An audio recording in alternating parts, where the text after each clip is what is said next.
Welcome to Digital Future Solutions.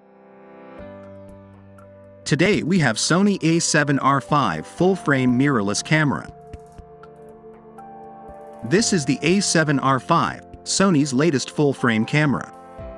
It's like an a7R sensor, with alpha-1 video aspirations, wrapped up in an a7 IV body, but with a new tilt-flip screen mechanism that's not only the best I have ever seen, but that makes the rest of my cameras seem clunky and limited by comparison.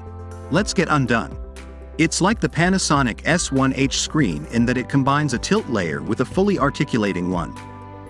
However, unlike the S1H screen, this is much thinner, and not only tilts up, but also down, which were the major drawbacks of that S1H display. In fact, this screen actually comes completely away from the body, not only improving its maximum tilt range but helping with heat dissipation. And while away from the body, it's still sturdy enough to allow for easy rotation of the flip-out portion. It's truly outstanding, and I hope all future cameras from Sony use this mechanism moving forward. The rest of the body, as I said, feels identical to the a7 IV, except that this has a flash sync port behind the full-size HDMI door.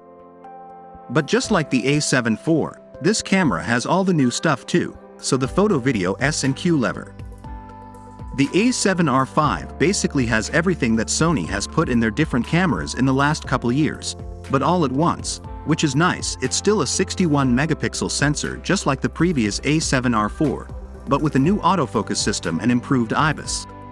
It also uses the newer processor from the Alpha 1, which Sony claims is 8x faster than what was in the a7R IV, which means we're getting a lot more recording options. Now I tested the battery life and overheating during each of those readout methods. For each test I used a fully charged FZ100 battery, the same battery you'd find in any Sony full-frame mirrorless camera over the last few years, and the ambient temperature during the test was 23 Celsius or 74 Fahrenheit. Now when it comes to actually recording these files, it uses the same dual double slots of the last few cameras with 2 CF Express Type A and 2 SD card slots. And all the same codec option are available, including H.265 and all intra.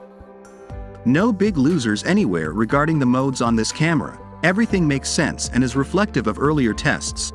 There are avenues and combination within this camera to produce an optimal result, but the binned 4K is a reliable option with no crop, better rolling shutter and decent dynamic range. It has a lower potential quality ceiling, but it's a great option for a no-fuss shooting experience. Now this camera has more to the autofocus than just the eye tracking. In fact, a big portion of my product brief was spent talking about the autofocus improvements on this camera, so I think it's a big deal for Sony. They've added this new AI processing unit to the camera that uses deep learning to, as Sony puts it. In the briefing they were showing how it can understand human poses and recognize all body parts to help with pose estimation and predict human movement. What I noticed when using the camera is that it had a lot more tracking box options when aimed at people, and it could rapidly move between those different methods. Instead of just face, when my subject turned away from the camera it would put a box on their back, or their head, or even predict where their eye would be through the back of the head, which was pretty cool.